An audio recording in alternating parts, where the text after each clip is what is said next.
Good morning. It's Jeffrey Christian of CPM Group. It's Tuesday, the 29th of November. Here, it's about 9 o'clock here in New York, a little after 9 o'clock. I wanted to talk about the outlook for all four main precious metals, gold, silver, platinum, palladium today. We really haven't just focused on them for a while. And there are a couple of reasons for talking about it. It's the end of the year. We haven't talked about it for a while. And over the last several months, what has happened as CPM Group has shifted its views both on a shorter and longer term perspective for prices. We still see gold, silver, platinum, palladium prices rising, but at a much slower pace. And I'll talk about that in a little while. Gold, as I speak, is about 1767. We are seeing a record annual average price today, this year in gold. It may fall a little bit below last year's record price of $17.99, but we'll see where we are at the end of December. But close to record prices this year on an annual average basis and on a quarterly average basis in the first half of this year. Prices have since that time fallen down a little bit, but they still, around 1767 today, are at very high levels from a historical perspective. I know there are a lot of people who are expecting gold that should be $3,000 or $10,000 or $100,000 an ounce, and you can't actually justify those price projections, and you can't necessarily say, that it's something strange that has caused the prices not to reach these irrational levels. On a rational, econometrically, quantitatively, and qualitatively studied, gold prices have risen 2020 into 2021. They stayed strong on a historical basis, and we're seeing a consolidation period. CPM Group still expects the price to rise longer term. We don't expect it to necessarily rise as high as we had thought it would, but we still see record prices over the next, say, 5 years. And I'll talk a little bit about that in a second. Silver is trading around 21.37 as we speak, as we record this. Our expectation is the price consolidates around $21, $22 an ounce over the next couple of years. Again, a consolidation at higher levels with the prospect of somewhat higher prices at some point in the future. If we had thought that the gold and silver prices would be rising more sharply in 2024 into 2026, we now are saying that prices may be remaining modest in 2024, but the increase in prices may occur more in 25 and 26. And there are various economic and political and financial market reasons for that. Platinum prices trading about $1,000 an ounce. They've clawed their way back up to that. And we actually see platinum prices rising modestly over the next couple of years. We see prices trading around $1,000, $1,050 in 2023, and closer to $1,100 in 2024. And then palladium prices around 1848. We see the price continuing to decline from its recent peaks over the next couple of years, partly as platinum is substituted for palladium in auto catalysts and a greater share of the automobiles being manufactured move away from petroleum-powered ICE engines, gasoline or diesel, toward electric vehicles. And that will limit the amount of demand from the largest using industry of platinum, palladium, and rhodium.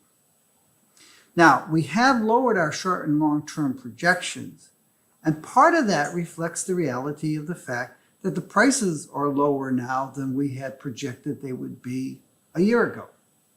We have seen markets, financial markets, not the crazy people, but mainstream financial markets have reduced their concerns about inflation. They see it having peaked and slowly coming down.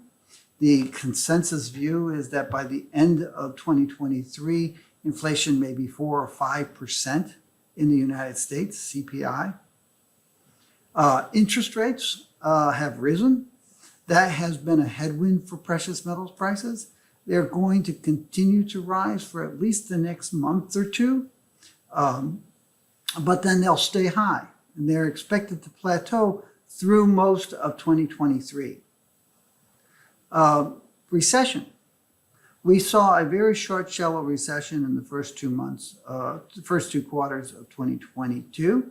We have seen stronger growth in the second half of this year. The OECD expects to see a couple quarters of negative 0.1% contraction in the United States in 2023. That would constitute a recession by definition, although it's really a flat economy. It's somewhat lower than what CPM Group and the market consensuses are for US GDP, but we're basically expecting, as we have been all along, a weaker economic environment in 2023, not a full-blown recession.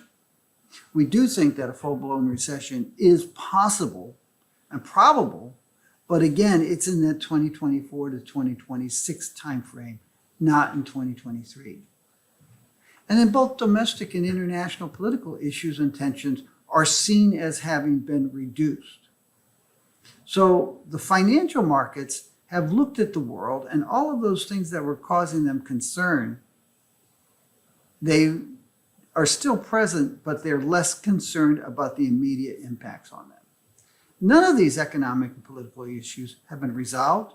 None of them have gone away, but they are being taken as less immediately pressing by mainstream investors and others.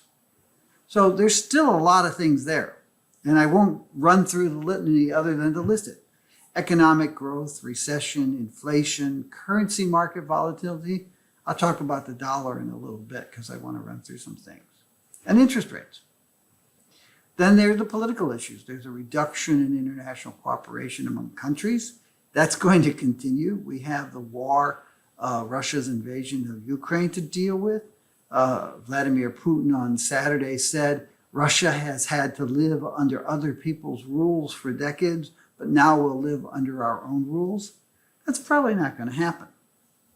Conditions in China are also in flux, as they are in Europe. You have new right-wing government in Italy, and you have changing governments throughout Europe that are causing a reduction in the cooperative nature within the European Union. In the UK, you have restlessness. You probably have a 50-50 split in Scotland as to whether it should secede from the United Kingdom and reunite with the European Union. The Supreme Court in the United Kingdom just ruled that the Scottish Parliament cannot hold a referendum on its own. It has to have the British or the UK Parliament approve that, which sort of is like rubbing dirt in the face of your opponent if you're a bully. We'll see where that goes over the course of 2023, 2024. Wales, Northern Ireland also have issues. The United States has a plethora of problems, and it's not going to be good. It's not going to be resolved anytime soon. The Islamic world is also in a state of unrest. We're seeing issues bubble up in Iran, but they're also occurring throughout the Islamic world. And then there's the rest of the world. So there are a lot of problems there. Subscribers to our Precious Metals Advisory have seen these charts. These are the reasons for concern that are bubbling up and that might cause bullishness or bearishness for gold and silver prices over the next 6 months, as well as in the longer term. The green bubbles here are bad for the world, good for gold and silver. Higher, stronger than expected U.S. inflation, political risks, deterioration of the EU's economic environment, deterioration of the EU's political environment, the deteriorations in the U.S., Japan, China. the ongoing war, sharp increases in market volatility, sharp increases in equity markets could actually be a headwind. Rising interest rates could be a headwind.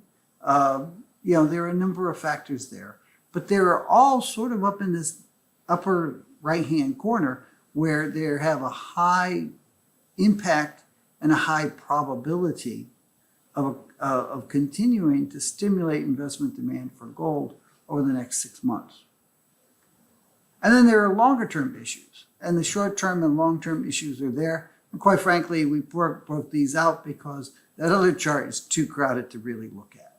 These are in our precious metals advisory monthly report, and we update them every month, and these balls move up and down and to the left and to the right. But mostly, they're to the right. They have very big impact. The bubbles have gotten larger over time. They're not resolved. But financial markets right now are saying, okay, these are issues. They've been around for a long time, and they're problematic. And at some point, they could be very problematic. But right now, they seem to be less problematic on an immediate basis than we had thought. You'll hear people talk about the $31 trillion in federal debt and the multi-trillion dollar deficits in the U.S. government. And that can't be sustained. And it can't be sustained. But the same people were making the same arguments, well, actually not, because a lot of them weren't around. But in 1979, when the federal budget deficit was $58 billion and the federal debt was less than $1 trillion, the same people were making the same arguments. We can't sustain this kind of debt. We can't sustain this kind of deficit spending. And the reality is that for 40 years, we haven't. We've made it so much worse. And you've got the boy crying wolf. Yes, these are problems. Yes, they need to be resolved. But after 40 years, you have Dick Cheney saying, hey, deficits don't matter. And a lot of people agreeing with him. Yeah, they do matter. And they do need to be resolved and dealt with. But they're unlikely to either be catastrophic in the near term or be resolved in the near term. They're going to stay there. They're going to stay as problems. They're going to grow worse. And that's going to stimulate investment demand for gold. Now, let me talk about the dollar a little bit. We've heard prognostications that the dollar is going to collapse really for 40 years, 50 years. And it's not dead yet. These are the trade-weighted dollar exchange rate from 1970. The dollar was floated in 1971 through October of this year. And you can see that in October, the price of the trade-weighted dollar actually was rising. It was about 112 on this index. And that was up from less than 80 just a decade ago. If you look at the decline that we've seen in November, you can see that it's a decline back to basically the levels that we were at the beginning of this year, and that the dollar remains far higher than it has been for many, many years. Now, I have here PS, the news from Qatar and China. There are gold bugs who sound like what we used to call tankies. They're pro-China, they're pro-Russia. Anything that's anti-US, anti-US dollar, anti-government, they're in favor of. And you keep hearing these people pound the table that there is a conspiracy or a plan among the BRIC nations, the emerging countries, Russia, China, Brazil, India, South Africa, and others, to, quote, replace the dollar. And the gold bugs go take it one further and say, we want to replace the dollar with a gold-backed currency or a commodity-backed currency. None of this is true. I mean, and no one wants to link their currency to gold, because if you link your currency to gold, people will say, here's your currency, give me your gold. People say, oh, no, I'm not talking about convertibility. I'm just talking about linking the price of my currency to gold. Well, that's nonsense. Yeah, a link that's not convertible is not really a link. It's a joke. But the news from Qatar and China. Last week, Sinopec, the Chinese National Petroleum Corporation, signed a 27-year, 4 million tons per year natural gas purchase agreement with Qatar Energy, payable in US dollars. That follows a 10-year, $2 billion, let me get that right, 2 million tons per year natural gas agreement that they signed in 2021, payable in dollars. People who tell you that the Middle East, the oil and gas producers of the Middle East, China, are trying to move away from the dollar are misspeaking. They might want to see a multipolar currency regime, but they know that they cannot move away from the dollar for decades to come, if at all. And you can see here, over the last few years, central banks and institutional investors and high net worth individuals have voted in favor of the dollar relative to other currencies. And you can make a very valid argument internationally that on the long term, the dollar actually may resuscitate itself even further. I won't bore you with those details. That's the kind of stuff that we supply our clients, our paying clients. But the reality is that Qatar and China, they don't mind trading natural gas in dollars. Dollar's probably not going to go away anytime soon. But you know what? Don't worry about a strong dollar, because there's only a negative 34% correlation between the dollar and gold prices since the dollar was floated in 1970. 34%, which means that there's a 66%, or 2/3 of the time, a stronger dollar does not necessarily mean a weaker gold price. And you can see here that from 2000, 2001 until the present, gold prices have risen from $270 an ounce to $2,000 an ounce, trading around $17.60 as we speak, while the dollar fell and then rose. So you don't have to worry about a strong dollar pushing the gold price down. One last thing, somebody asked me, I mentioned, but I couldn't remember the name, Exorbitant Privilege last week.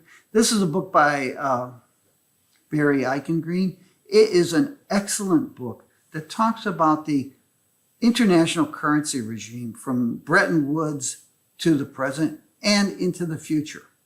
And it does a tremendous job. There's this incredible misplaced nostalgia for the good old days of a gold standard when everything was stable. And it was not stable. And you had constant devaluations. But you didn't have currencies being devalued or revalued by an international market of private and public groups that say, this is what we think the dollar or the pound sterling or the Swiss franc or the Japanese yen is worth. You had governments saying, we have a fixed fee rate, and then that fixed rate would become untenable, and they'd have a devaluation of their currency. And you moved from that kind of chunky, dangerous, painful period of fixed rates to floating rates, which is still painful, but it happened. The revaluations happen daily, constantly, intradaily, and the revaluations are determined by free market sources.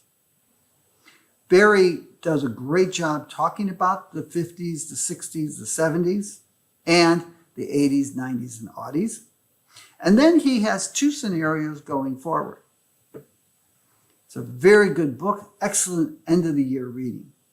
The other book I've got here is Gunfight, and you have to be careful. There are two books out called Gunfight. Adam Winkler's book I've read, and it's tremendous. The other book I haven't read, so I can't pass judgment on it.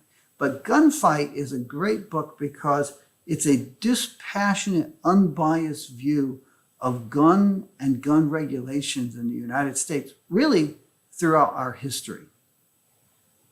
Yeah, and I think he does quote Ronald Reagan with that famous quote that Governor Reagan made. I can't imagine why any honest American citizen would want to own a gun. But it's a great book, and it talks about the shifts from the 60s when liberals were against gun regulation and Republicans and conservatives were in favor of gun regulations to the present, where the NRA has the conservatives in their pocket and they've completely brainwashed them. And the liberals cannot imagine why we have more guns than people in this country. Although they probably do understand that, they just don't want to admit it. Anyway, that's a little bit away from precious metals, but it speaks volumes to the issues that we're facing as a country in the United States. I'll talk to you Friday. Have a good week. Take care of yourself and stay warm, and watch out for everybody else in the world that needs your help.